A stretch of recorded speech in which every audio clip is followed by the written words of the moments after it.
it all ends in what I've talked about for so long, a failure to deliver. Somebody stands for their metal, and that metal doesn't exist. They can't get the metal, and then it's completely game over because confidence will be 100% broken. This is Kaiser Johnson with Liberty and Finance, and these are the Miles Franklin Weekly Specials for December 15th through December 22nd, 2025, while supplies last. First this week, half-ounce gold U.S. Eagles are just $170 over melt per coin. Next, 2026 1-ounce silver Canadian maple leaves are just $5.75 over spot per ounce. 100-ounce silver bars dealer's choice are just $2.25 over spot per ounce. And finally, call and ask about our Christmas special on 90% junk silver. To order our specials or any of the many other options we have available, call us at 1-888-81-LIBERTY. That's 1-888-815-4237. We're available after hours and on weekends, and we look forward to speaking with you. Welcome back to Liberty and Finance. I'm always privileged to have this returning guest. Bill Holter, wildly popular and known as Mr. Gold, joins us this Friday, December 19th, 2025. Bill, thanks for coming back on Liberty and Finance. Thanks for having me back, Don, again. We wanted to get, with your help, a 2025 year in review and a 2026 year look ahead for our viewers and subscribers. You've been with us all the way and telling us what you're watching in these economic times and as the markets unfold. And we have several questions for you along the way. But if we could just start with your bird's eye view of the highlights that you see from the past year that we've just about made it through, and what you're looking towards in the year ahead related to our economic, our monetary, and precious metals lives. Yeah, I think the broad overview on 2025 is that debt, again, increased dramatically. So leverage is higher than ever before on any metric you look at. And at the same time, you've got, for instance, Bank of Japan. They're raising interest rates. They're blowing up the carry trade. The carry trade is what allowed liquidity to support asset prices, and that is unwinding. And I think that's going to come to fruition in 2026.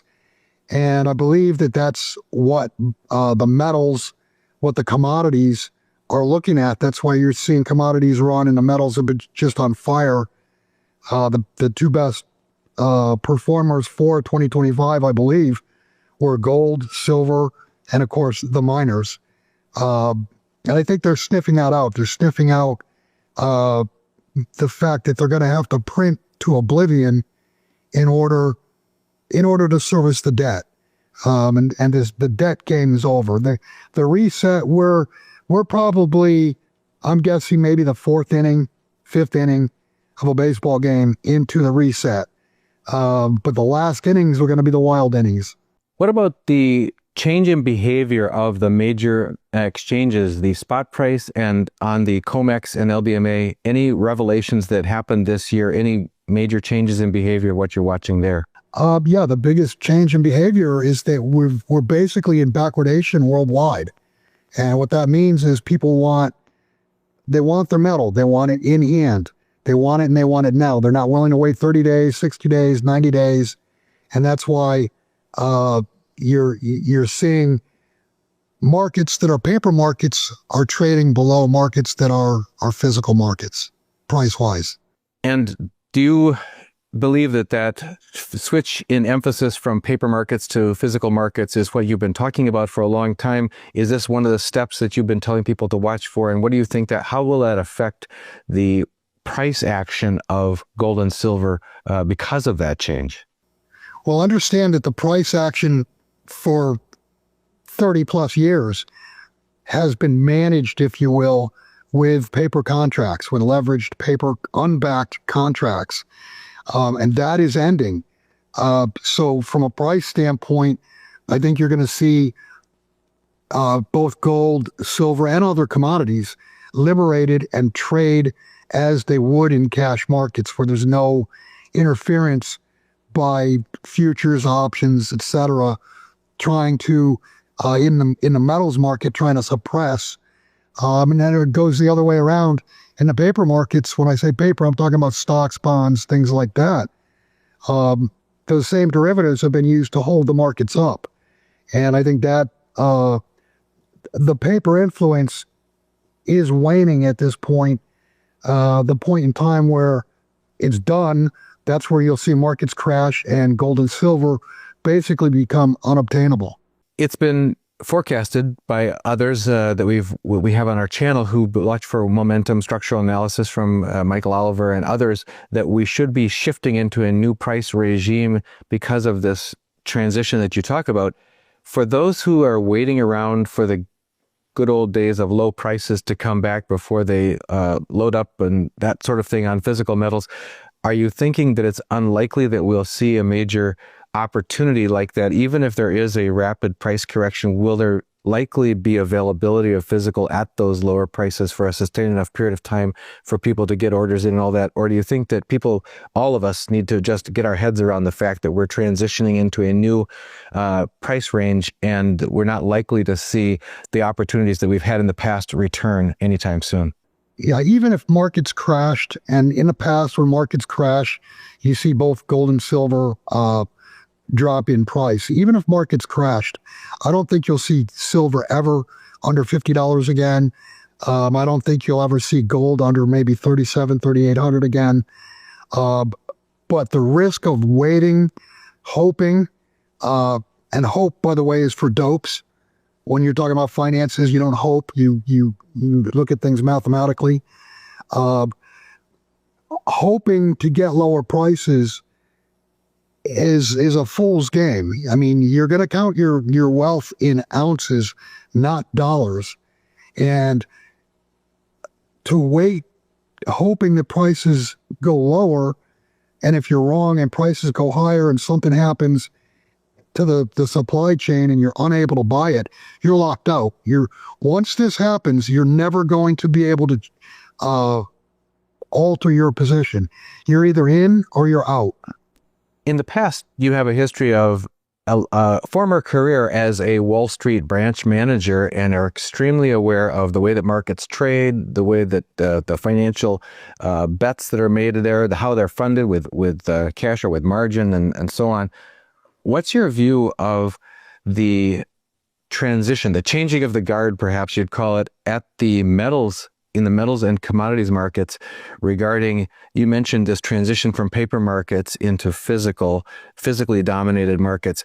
How does that change the behavior of the action that you're seeing on the exchanges? Well, like I said, the action on the exchanges are changing because it's moving. They're all moving more toward delivery. They're all moving more toward a cash and carry market. Now, COMEX was not designed as a cash and carry market, and you can see the inventories have declined, especially in silver. You can see that with LBMA. You could see that with Shanghai, even though Shanghai is basically a cash market.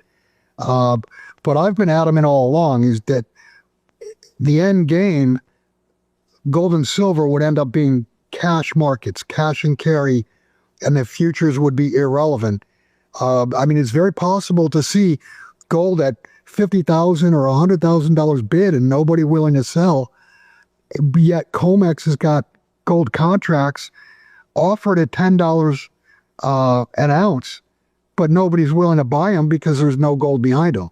So I mean, that's where we're headed, and that it all ends in what I've talked about for so long: a failure to deliver.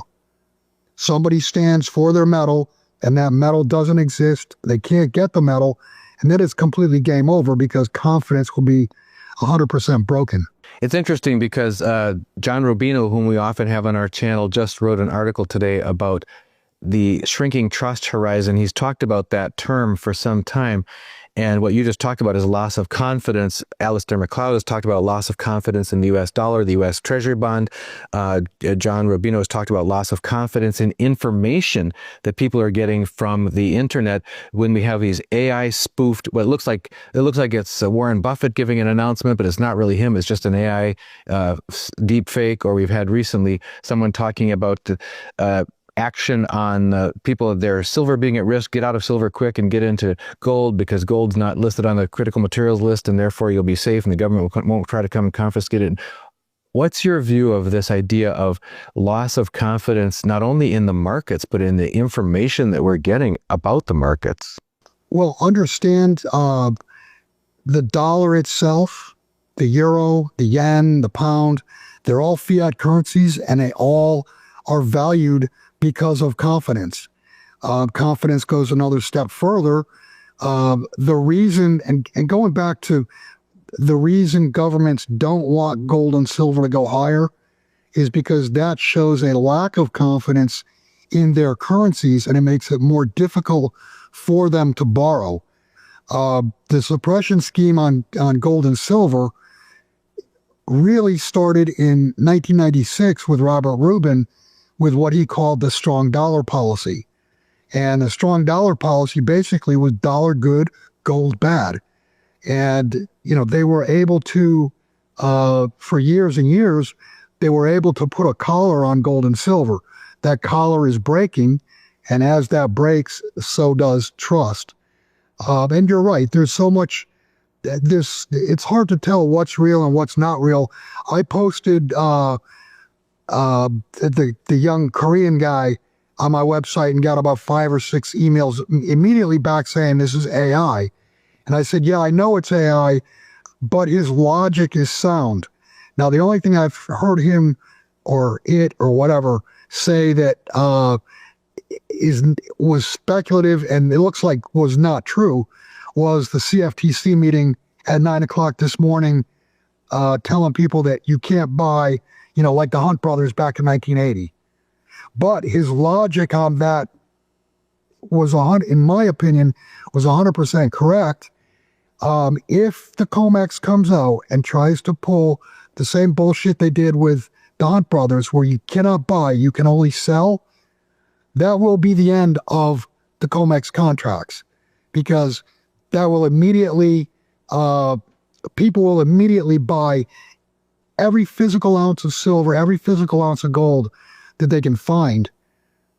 You'll see that bifurcation between paper and gold come to 100% fruition, and silver. We may have seen the foothills of that mountain already when there were arbitrage opportunities that opened up with the Shanghai and other physical markets leading by several dollars above this, foresaging this launch in silver prices this year. Any comments from you on the fact that it seems like these Asian or across the seas physical markets have been leading the way and basically showing that lie to be what it is, the paper price in the West?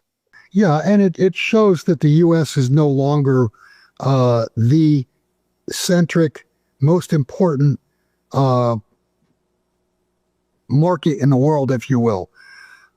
Gold and silver have been bought, and the deficits, the supply deficits, have been exposed, not because of Americans. I mean, as a broker this year, we took more sell orders from clients than we had combined in all the years of our careers.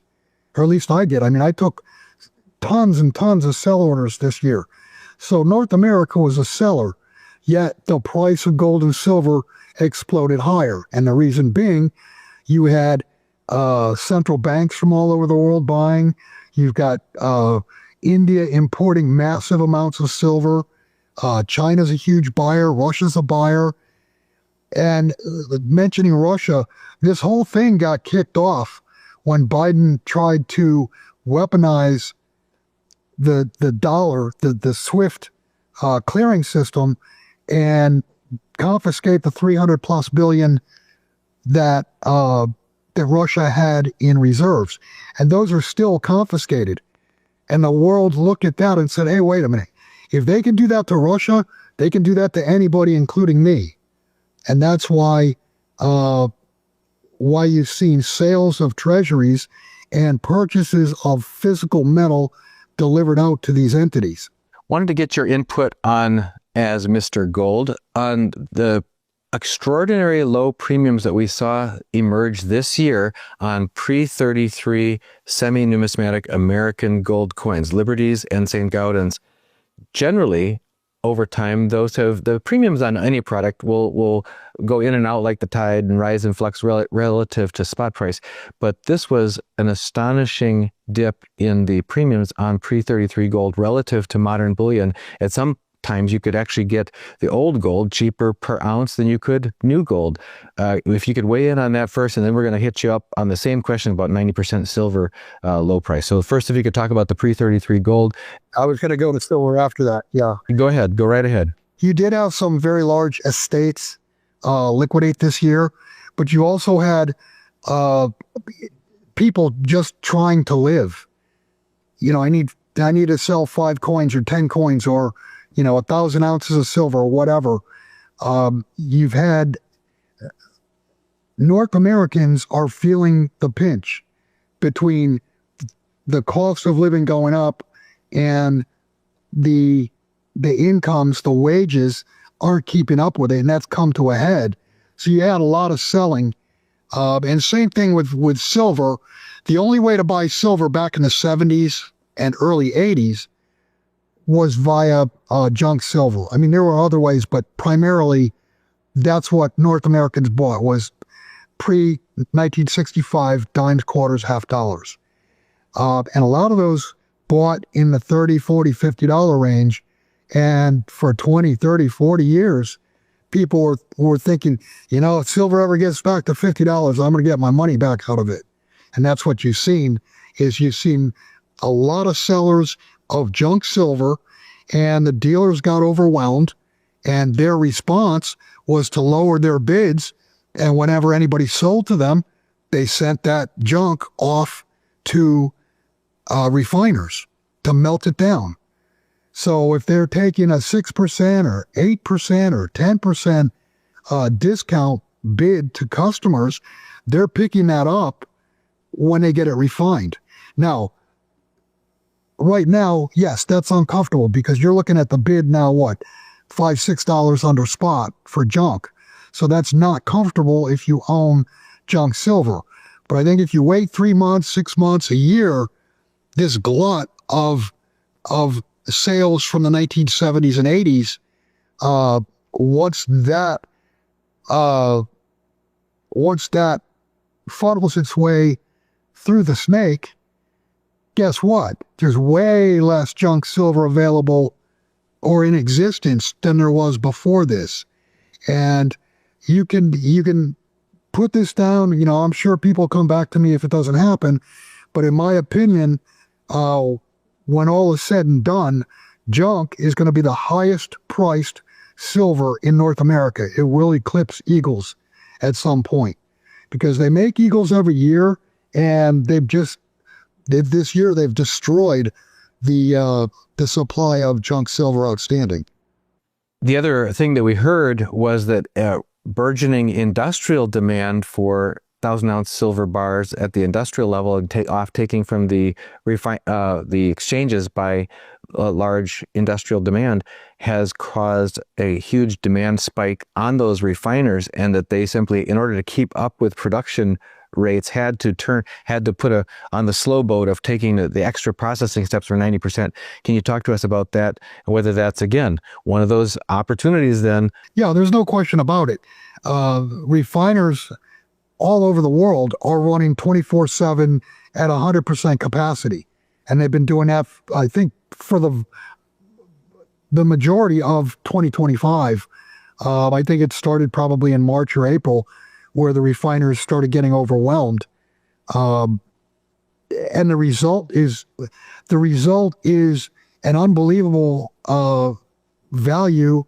If you're looking to buy silver, it happens to be that the best form to own, constitutional silver, is also the cheapest form to own. I mean, you could buy junk now at spot, 50 cents over spot, and you're looking at what, $6, $7 on Eagles, $3 or thereabouts on bars. Junk is the cheapest form, and it's the best form to own. So you're getting the best for the least. I mean, that's a bargain. What about the pre-33 gold that we touched on briefly before? You mentioned people have hardship situations this year when they had to pay taxes, they had medical bills or whatever on the individual level. Other reasons that you're understanding why pre-33 gold would have been unusually inexpensive this year, whether you think it's still a bargain that people should be looking at closely if they can get it for less than or about the same price as bullion. Yeah, historically, the pre-33 gold is traded at a 20 to 30% premium to spot. If you go back to 2011, when there was fear of confiscation, you could have sold a MS-63 Liberty at 80% over spot, turned around, taken that cash and bought an Eagle at 6 or 7% over spot. So you picked up lots of weight. You got a lot more ounces. And here we are, the opposite, 180 degrees of that. It makes sense, except for the tax ramifications, it makes sense to swap Eagles or any other form into pre-33 gold because you're buying it basically at spot. This has never happened. It will unwind itself, and when it does, you're going to see that they'll go back to 20, 30% premium over time. And if there is a whiff of a fear of confiscation, watch how fast the premiums come back to the pre-33s because they are collectibles. Yeah, we observed that over the past several years during the COVID crisis, the bank failures, the Ukraine invasion was a huge rush of demand in the pre-33 gold and rush of demand into the 90% silver constitutional coinage. And you're saying that the momentary lull in both of those should be seized upon as an opportunity because if normalcy reasserts itself, we should see demand for both of those return. Oh, absolutely. They're the best form for an American to own. If you're going to own silver in the United States, it should be junk silver, unless you're in an IRA. Same thing with the pre-33 gold. If you're going to own gold in the United States, it should be the pre-33s. It's as cheap as any other product, but you're talking about 100-plus-year-old coins. They're collectible, and being collectible, they're not bullion. So if there's an executive order like FDR put out in 33 to confiscate the gold, hey, you are not a hoarder. You're a collector. Now, we have to pass on this particular question when we're talking about pre-33 gold because every week, if not every week, for sure every month, I get another sob story from another new client who says they or their husband or their wife or their, even if it's a widow or if it's someone with elderly, they were pressured into buying pre-33 gold, very specific. This year from this mint and this year from this mint, and the prices are double or triple or more what the normal price is for pre-33 gold of those grades. Any comments from you on what people should watch out for rather than go, okay, Bill said, go get pre-33 gold. So I'm going to listen to that dealer that's telling me they're going to charge me 2 to 3 or more times what the spot price is because it's really good pre-33 gold. My response would be, don't be stupid. Don't pay 100% premium on gold. I mean, gold is gold, with the exception of pre-33 gold. Yeah, it's not confiscatable, so there should be some type of premium. And like I said, historically, that premium has been 20 to 30% in that range over spot. If somebody's wanting you to pay more than that, that's ridiculous. And in today's market, you should be paying within, I don't know, $100 a spot. And unless you go up to MS-65s, MS-66, you're not going to be, $300, $400, $500 over spot. Yeah, unfortunately, we've had people show us their invoices from what I would consider predatory dealers who are charging them 250% of spot, that kind of thing for pre-33 gold. But the claim is, well, we have evidence that shows that at auction, these coins have gone that high at auction. People are the wealthy, the well-informed wealthy are willing to pay up for these special coins from special years and special limited mintages and that sort of thing. Any thoughts from you on? Again, we've talked to you about several times about preparedness for if there's societal breakdown or financial crises. How much do you think people should rely on what sometimes things go for in auction if they're trying to prepare for financial upset and make sure that they're in safe territory. Yeah, when things go bad, when the shithouse comes down, your coin is going to be, I mean, an ounce of gold is going to be an ounce of gold, an ounce of silver is going to be an ounce of silver. I mean, that'll get sorted out once things reboot and we have a system coming back up. But once the system's down, an ounce of silver is going to be an ounce of silver, an ounce of gold is going to be an ounce of gold, and basically you're going to be able to get for it whatever you can barter. And you get a lot of people that say, oh, well, you can't eat gold or you can't eat silver, but farmers, the only way they can spend their product is give it to someone for something in return. And I mean, I've talked to many, many farmers over the years. I think I've only had one farmer tell me, no, I won't accept silver for, my eggs or chickens or whatever. But just understand that gold and silver are themselves money. And farmers understand that. And when the system comes down, it won't be but a week or two before people understand, hey, wait a minute. Gold and silver are money. I'm not going to accept paper dollars because what are they? What are they backed by? They're backed by a bankrupt issuer. That's one of the dirty secrets that it sounds like not only governments don't want to have get out. That's why you said there's been such a concerted effort over the years to maintain the confidence in the fiat currencies. It also is a dirty secret that banks don't want to get out, as how insolvent and frankly illiquid they are as well. Both Rafi Farber and Phil Lowe, who've been on our channel, have talked about the truth showing through the bank's actions as they don't trust each other in overnight lending, and that seems to spike the rate. And yet they don't want to go to the Fed window to take out loans there because it would make it obvious to all the other banks that they're desperate. Any comments from your experience on Wall Street about that? Yeah, I mean, it's what happened in 2008, 2009. Everybody's worried about counterparty risk. Bank A does business with Bank B. Bank B does business with Bank C. And it turns out that A lost too much and is bankrupt, can't pay Bank B. So Bank C is not going to do business. I mean, it's a financial orgy, and everybody's worried about who's infected, meaning who can't pay, who's insolvent. Is the other side of my trade insolvent? If it is, then my trade is a loser. No matter what the price does, go up, down, sideways, it doesn't matter. If the other entity is insolvent, you're not going to get paid, which means you now have risk of becoming insolvent. And that's what happened in 2008, 2009. The counterparty risk was what banks were afraid of. Now, speaking of counterparty risk, that's why you want the assets. You want your stock certificates. You want your metals. You want as few intermediaries between you and your assets as possible. One of the areas where you have intermediaries between you, even if you own metal, is in an IRA. There have been some clarifications legally, evidently, but from the IRS that it needs to be held in a vault rather than a home storage IRA that was a popular concept for a while. And there's a custodian who reports your every move to the IRS.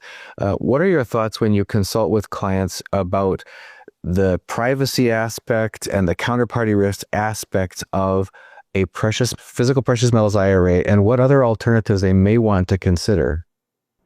Yeah, the counterparty risk, as I see it in an IRA, is the vault itself.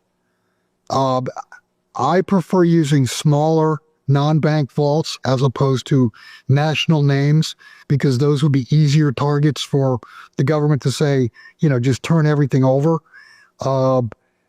One of the vaults that I know you also use is in North Dakota. I'm comfortable with that because North Dakota is the only state in the country that's not part of the Federal Reserve System. So theoretically, you could not have a federal agent walk in and say, tell us who your customers are.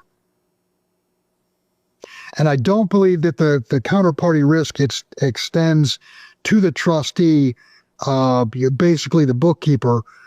because they don't have control of the metal itself. The metal is in a vault.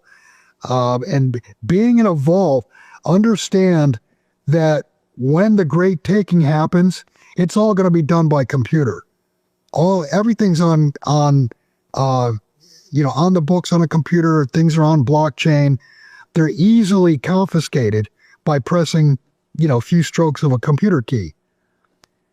To confiscate your metal in a vault, you'd have to have trucks pulling up to it and hauling stuff out. It's not low-hanging fruit, in other words. Yeah, the vault that you're referring to in Dakota is one, if you look at, they have a position statement as well on their website that explains their commitment to protecting private property rights. And maybe it helps that they're in North Dakota, which also stands behind that concept of strong private property rights in the face of unlawful, unconstitutional orders that may come out of Washington, which can happen. Any further thoughts from you on the 2026 look ahead, things that you're looking towards, that you're looking at, and you're watching carefully, and things that people should keep their eye on as we head into 2026? Yeah, I think 2026, you're going to see an unwind of the credit markets. I think everything is going to unwind in 2026. Do we make it to 250 years? To, July 4th, 2026? I don't know whether we make it or not. I don't want this thing to come down. I even though life has changed dramatically from the standpoint of, the way we grew up, it's still better than a system that goes down and a Mad Max scenario where financial markets don't work. You can't get gasoline, you can't get food. That's where we're headed. And that will be caused by credit markets seizing up. You've been cautioning us, and as did your partner Jim Sinclair prior to his passing, God rest his soul, for some time about that eventuality and how that's the natural trajectory when you have fiat currency systems that are based on nothing and leverage of nothing on top of that, and governments that seemed bent on debting our way into oblivion and saddling our children and grandchildren with unpayable obligations.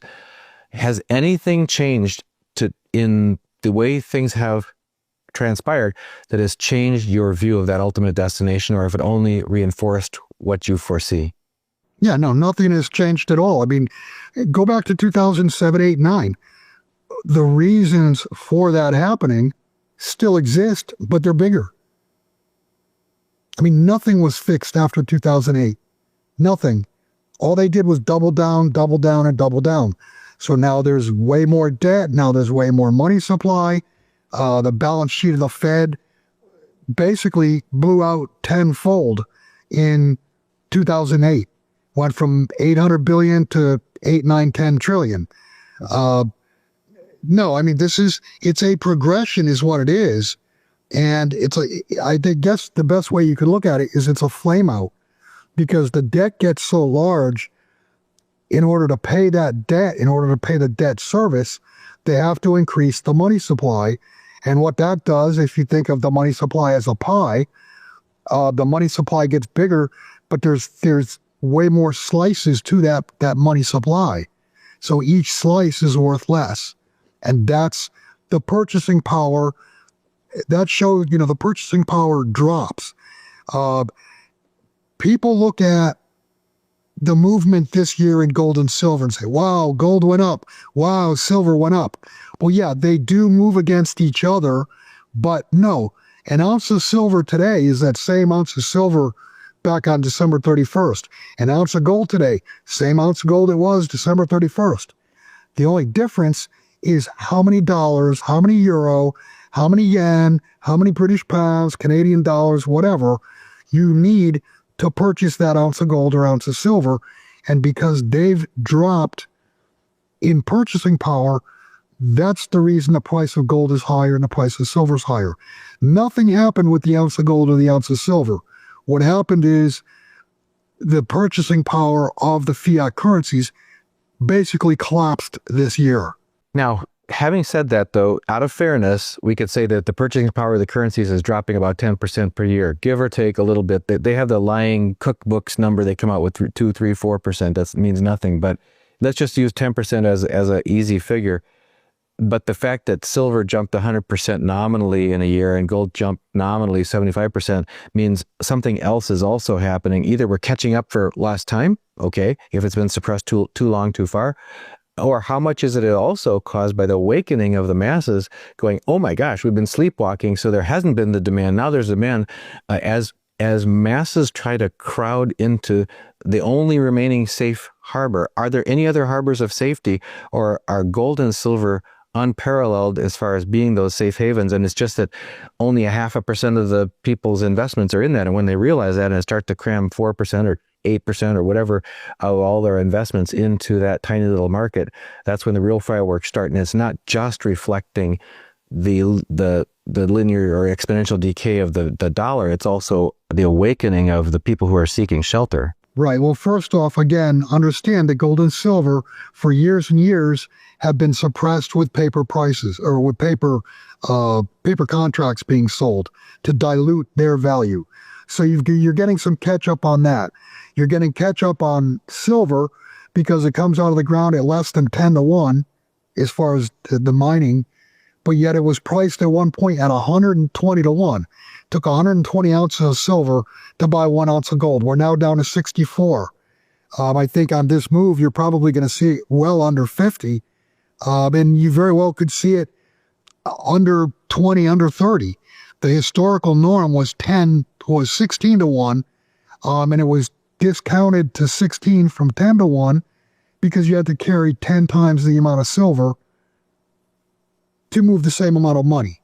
But just understand that gold and silver themselves are money. End of story. Are there any other things that you can use? Well, yeah, if you have farmland, you can grow stuff and sell it and eat it yourself. Ammo is not a bad thing to have. You can barter with that, and you can also protect yourself with that. Storing up food. Anything that you have can be bartered. So keep that in mind when you're preparing and stocking up. Think to yourself, if I didn't have this, what I want, and what would I give for it? Bill, you write and publish fairly often on topics of great interest to our viewers and subscribers. If they want to make sure that they're up on your latest, where should they get connected? Yeah, just go to my website. It's billholter.com. If you want to contact me directly, there is a contact button on my website. If you want to contact me directly, you can go to my business email. It's bholter@proton.me. Well, we've been speaking with Mr. Gold himself, Bill Holter, former Wall Street branch manager and analyst of all markets. Bill, thank you for joining us once again on Liberty and Finance. Thank you, Dunnigan. Have a Merry Christmas. This is Kaiser Johnson with Liberty and Finance, and these are the Miles Franklin weekly specials for December 15th through December 22nd, 2025, while supplies last. First this week, half-ounce gold U.S. Eagles are just $170 over melt per coin. Next, 2026 1-ounce silver Canadian maple leaves are just $5.75 over spot per ounce. 100-ounce silver bars dealer's choice are just $2.25 over spot per ounce. And finally, call and ask about our Christmas special on 90% junk silver. To order our specials or any of the many other options we have available, call us at 1-888-81-LIBERTY. That's 1-888-815-4237. We're available after hours and on weekends, and we look forward to speaking with you.